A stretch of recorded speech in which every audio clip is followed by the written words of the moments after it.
Hello दोस्तों, आप सभी कैसे हैं। आपका प्रयास एकेडमी की यूट्यूब के ऑनलाइन प्लेटफॉर्म पे आपका स्वागत है। आज हम class 10 quadric chapter number 4 quadric equations के बारे में पढ़ेंगे, जो बहुत इंपॉर्टेंट है, जो बोर्ड एग्जाम में भी पूछे जाते हैं क्वेश्चन इससे।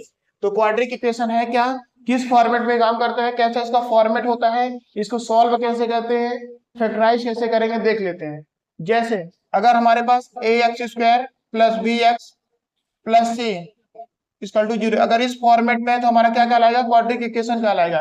कोई भी टर्म या इक्वेशन अगर इस फॉर्मेट पे डिपेंडेंट है तो हमारा क्या कहलाएगा, क्वाड्रिक इक्वेशन कहलाएगा। क्या कहलाएगा, क्वाड्रिक, ठीक है, क्वाड्रेटिक इक्वेशंस कहलाएगा। क्या कहलाएगा, क्वाड्रेटिक इक्वेशन। ये जो सी होता है हमारा क्या होता है, कांस्टेंट टर्म होता है। क्या होता है, कांस्टेंट टर्म है। और जो बी होता है एक्स कोफिशिएंट कहलाता है। क्या कहलाता है, एक्स कोफिशिएंट बी और X square coefficient of A. तो एक्स कोफिशिएंट क्या कहलाएगा, B, X square coefficient of ए।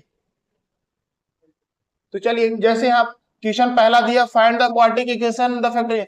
हमें क्वाड्रिक इक्वेशन दिया है क्योंकि हमारा ये जो क्वाड्रिक इक्वेशन पहला नंबर क्वेश्चन इस फॉर्मेट में पूरा डिपेंडेंट है। तो हम इसको फैक्टराइजेशन कैसे करते हैं देख लेते हैं कि इसका हम फैक्टराइजेशन कैसे करेंगे। तो हमारा एक्स स्क्वायर के कोफिशिएंट कितना है हमारे पास, अगर इसके पहले कुछ नहीं तो 1 माना जाता है। और एक्स कोफिशिएंट कितना है, कोफिशिएंट कितना है, -3। और एक्स स्क्वायर कोफिशिएंट कितना है, 1। और फिर कांस्टेंट टर्म सी, कांस्टेंट टर्म सी कितना है, -10। इनका फैक्टराइज कैसे करते हैं, हमारे पास एक्स स्क्वायर -3x -10 = 0। तो ये क्वेश्चन है, हमें इस नंबर को देख के ऐसे दो नंबर ढूंढना है कि जिसका भी मल्टीप्लाई क्या है, 10 आए। कि क्या है, 10। और उसी इसको इस सिंबल को देखते हुए यह चेक करना है कि उन्हीं दो नंबरों को माइनस करने से कितना आना चाहिए, 3 आना चाहिए। ऐसे दो नंबर ढूंढना है, ऐसे दो नंबर जिसका मल्टीप्लाई करने से 10 और उसी नंबरों को माइनस करने आपस में 3 आना चाहिए। तो ऐसा नंबर क्या है मेरे पास, जैसे देखिए, मल्टीप्लाई करने पे ए इंटू सी करने पे कितना आना चाहिए, 10 आना चाहिए। और इन्हीं दो नंबरों को माइनस करने पे, अब ये 10, अब ऐसे इन्हीं दो नंबर ऐसे ढूंढना जिनका मल्टीप्लाई करने 10 लेकिन माइनस करने से 5 × 2 के 10 होता है। और 5 - 2 बराबर कितना होता है, 3। ये दो नंबर हैं जिन्हें ढूंढने से हमारा मल्टीप्लाई करने से 10 आता है, माइनस करने से 3 आता है। तो रख देते हैं एक्स स्क्वायर माइनस ये 5 - 2 x -10 = 0। तो ये एक्स स्क्वायर है माइनस ये 5x हो जाएगा, लेकिन ये माइनस से अंदर जाएगा तो प्लस कर देगा, ये 2x -10 = 0। इसके बाद अगर 0 हटाना चाहे तो हटा भी सकते, नहीं रहने देगा, 0 को फिर इक्वल करना पड़ेगा। बट अभी देख लेते, अब क्या करेंगे, दो दो का पेयर्स बना लेंगे। दो दो का पेयर्स बनाएंगे कैसे, +2x है -10 है, तो दो दो का पेयर्स बना लीजिए। अब इससे क्या कॉमन है, x कॉमन है तो x -5। इससे कॉमन क्या है, +2, तो x -5। जब दो चीजें एक साथ हो तो उसको एक बार लिखा जा सकता है x -5 और x +2। अगर इसमें बोला जाता है x वैल्यू फाइंड करना, 0 के बराबर करना है, तब हम इसके x -5 फैक्टर हमारे आ चुके हैं, अब इन दोनों नंबरों को मल्टीप्लाई करेंगे तो हमारे पास ये वाली क्वाड्रिक इक्वेशन आ जाएगी। इन दोनों को मल्टीप्लाई करने से अगर ये क्वाड्रिक इक्वेशन है तो मतलब हमारा प्रोडक्ट जो भी फैक्टराइज किया वो बिल्कुल करेक्ट है। अब अगर हमें x की वैल्यू निकालना तो x -5 बराबर क्या होता है, 0। तो x = कितना हो जाएगा, 5 हो जाएगा। और ये पॉजिटिव है इसलिए x की वैल्यू इसी को मानी जाएगी। बट x + 2 = 0 करेंगे तो x = -2। ये निगेटिव चार्ज लगा इसलिए ये वैल्यू हो ही नहीं सकती। x की वैल्यू कितनी है हमारे पास, 5 है। अगर x बस की वैल्यू पूछा तो x की दो वैल्यू कितना है, प्लस पे और माइनस दोनों पे है। इसी तरह थोड़ा सेकंड क्वेश्चन देख लेते हैं। सेकंड भी क्वेश्चन सेम ऐसे क्वाड्रिक इक्वेशन पे डिपेंडेड है। तो लिखा ये a है, ये b है, इसके पहले b है और ये c है। तो हम हमेशा a × c करते हैं, तो 6 × 2 = 12 है। अब ऐसे दो नंबर ढूंढना है, ऐसे दो नंबर a × c, ऐसे दो नंबर ढूंढना है जिसका मल्टीप्लाई करने पे क्या आना चाहिए, 12 आना चाहिए। और उन्हीं दो नंबरों को माइनस करने से कितना आना चाहिए, 1 आना चाहिए। तो 4 × 3, तो ये 12 हो गया। 4 - 3 = कितना हो गया, 1 हो गया। इन्हीं नंबरों को यहाँ पे रख लेते हैं, 1 के स्थान पे इसको रख लेंगे, बाकी जो नंबर जहां उनको रहने देना है। 2x स्क्वायर प्लस यक्स, अब क्या रखेंगे 1 के स्थान में, 4 - 3 x - 6 इक्वल टू 0। ये 2x स्क्वायर है प्लस 4, इसका मल्टीप्लाई 4x - 3x - 6, 0 लेना हो तो ले लीजिए, नहीं छोड़ सकते, कोई दिक्कत नहीं। इसके बाद नेक्स्ट स्टेप क्या है, इसका क्या क्या, 2 का पेयर से ले लेंगे, क्या ले लेंगे, 2 का पेयर से ले लेंगे।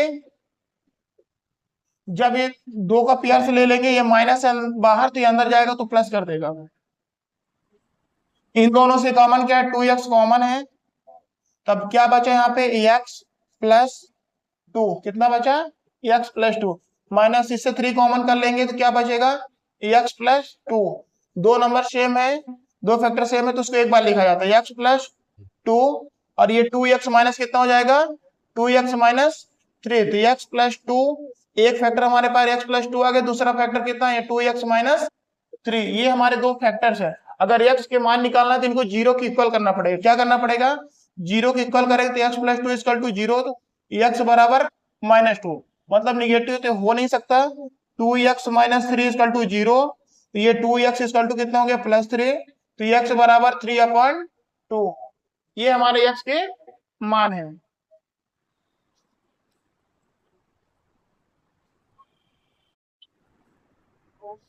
इसी तरह थोड़ा अब अंडर रूट वाला देख लेते हैं नेक्स्ट क्वेश्चन को। √2x² + 7x + 5√2 इक्वल टू कितना है, 0 है। तो हम पहले क्या बताए थे कि a इंटू सी करना पड़ेगा, a इंटू सी करेंगे तो ये कितना है, 5√2 इंटू √2, कितना होगा, 5 2 जा, ये √2 इंटू √2 कितना होता है, √2 इंटू √2 बराबर होता है 2, तो √2 का √2 से मल्टीप्लाई करेंगे कितना हो जाएगा, 2, तो 5 इंटू 2 बराबर कितना होगा, 10। कहने का मीन्स है कि मल्टीप्लाई करने से क्या आना चाहिए, अब 10 आना चाहिए, मल्टीप्लाई करने से क्या आना चाहिए, 10, और प्लस करने से 7 आना चाहिए। तो 5 इंटू 2 बराबर 10, और 5 + 2 बराबर कितना हो गया, 7। अब आ जाते हैं अपने क्वेश्चन पे। क्वेश्चन जो दिया, √2x² + 5 + 2 प्लस, यहाँ पे x हो जाएगा, और प्लस 5√2 बराबर 0। अब क्या दिया गया है, 2x² अपने प्लेस पे रहने देते हैं इसको, इसका x का मल्टीप्लाई करें तो 5x + 2x + 5√2 इक्वल टू 0। अब दो का क्या कर लेंगे, ब्रैकेट कर लेते हैं, 2x² + 5x + 2x + 5√2 equal to 0। दो का ब्रैकेट क्लोज कर देते हैं। अब इनमें से क्या लेते हैं, कॉमन ले लेते हैं। कॉमन लेने पे इसमें से क्या है, क्या कॉमन है क्या नहीं, तो इसमें से, दोनों में से क्या कॉमन निकला, सिर्फ x इसमें भी, x इसमें भी है, तो x कॉमन ले लेंगे, क्या बचेगा, √2x + 5, क्या बचेगा, √2 + x + 5 प्लस, अगर इसे हम क्या कर ले, ये जो 2 है, 2 को क्या, ये जो 2 है तो हम इसको क्या लिखते हैं, √2 इंटू √2 लिख सकते हैं, और √2 को ये स्क्वायर बन सकता है, तो यहाँ इसको हम क्या लिखेंगे, अगर दो हमारे पास है तो एक रूट बाहर आ जाएगा, लिख लेते हैं पहले, एक और एक पर और लिखने के बाद कॉमन करते हैं, 2x² + 5x, इसको क्या लिखते हैं, √2 का x, ये √2 का स्क्वायर हो गया, और ये x है प्लस 5√2, ये इक्वल टू 0। अब यहां से x कॉमन आ गया तो क्या हो गया, √2 + 5x, सॉरी √2x + 5, और यहां से दो रूट है तो एक √2 बाहर, क्योंकि इसमें दोनों में √2 है, अंदर क्या बचा, √2x + 5 इक्वल टू 0।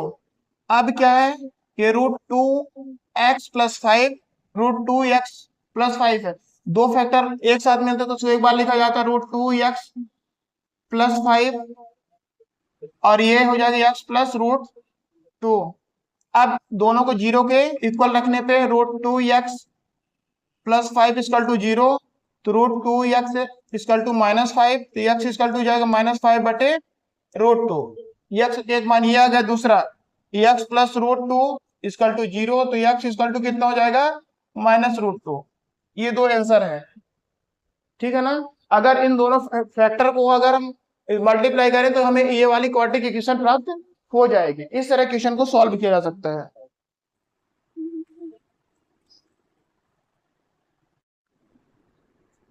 अब नेक्स्ट क्वेश्चन दिया है हमारे पास, क्वेश्चन नंबर 3 है। क्या है क्वेश्चन नंबर? अब इस बार 3 है 4.2 का। 4.2 क्वेश्चन नंबर 3 है। Find the two number who the sum is the 27 and the product of इतना। दो नंबरों को प्लस करने से 20, sorry, who the sum number is the 20। दो नंबर्स हैं जिनका सम इतना और प्रोडक्ट करने पर 182 आता है। देख लेते हैं ऐसे कौन सा नंबर है। हम नंबर पहले कर लेंगे। लेट द, क्या करें, let one of this number, let the number of x कर लेते हैं। Let the number of x, who is the number of x कर लेते हैं। Let the number of x and the other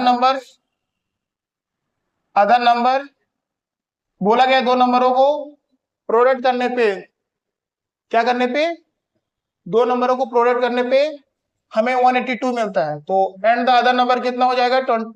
27 minus x कर लेते हैं। According to question, first step according to question करेंगे। बोला गया प्रोडक्ट, तो दो, एक नंबर हमारे पास एक्स है, दूसरा नंबर ये है, जिनका प्रोडक्ट करने पे 182 आता है। कितना आता है? दो नंबरों को, ऐसे में दो नंबर ढूंढना पड़ेगा।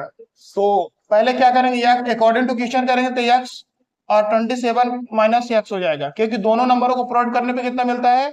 182। इसको सॉल्व कर देते हैं। ये 27 x minus x square equal to 182। अब इसको उधर भेज देते हैं, इसको इधर ला लेते हैं। क्या करेंगे? माइनस एक्स स्क्वायर, ये प्लस 27 एक्स, और इसका थोड़ी छोटे लिख देते ताकि कुछ है। ये minus x square plus 27 x, इधर आए तो 182 इक्वल टू 0। अब माइनस से डिवाइड कर देते हैं। माइनस से डिवाइड कर देंगे तो ये क्या हो जाएगा? एक्स स्क्वायर, प्लस वाले माइनस, माइनस वाले प्लस हो जाएंगे। ये 27 एक्स प्लस 182 इक्वल टू 0। अब ऐसे दो नंबर ढूंढना है, ऐसे दो नंबर ढूंढना है जिनका मल्टीप्लाई करने पे 182 आए, प्लस करने से 27 आए। दो नंबर 14 इंटू 13 बराबर कितना होता है? 182। और इन्हीं का क्या करने पे, जोड़ने पे 40 प्लस 30 करेंगे तो कितना आ जाएगा? 27। तो देख लेते हैं, ये एक्स स्क्वायर है,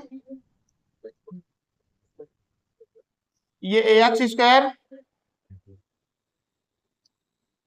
square minus 14 plus 13 x plus 182 equal to 0।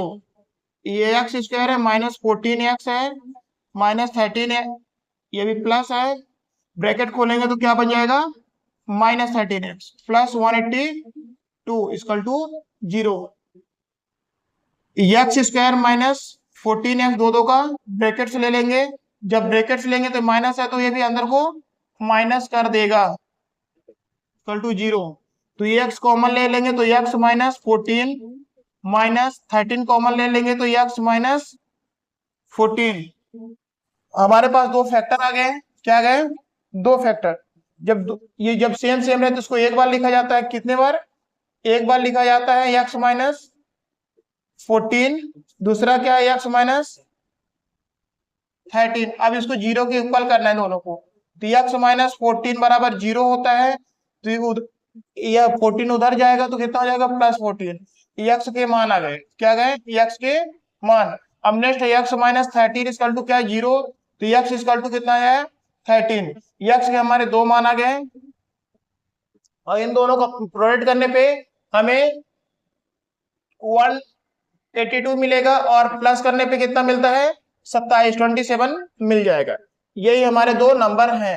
X के ऐसे दो नंबर, जिन कहा गया क्वेश्चन में से एक्स के दो नंबर ढूंढना है जिनका सम करने पे 27 आना चाहिए और प्रोडक्ट करने पे कितना आना चाहिए? 182। इन दोनों को नंबरों को प्रोडक्ट करेंगे 182 आता है, प्लस करेंगे तो कितना? 27 आता है।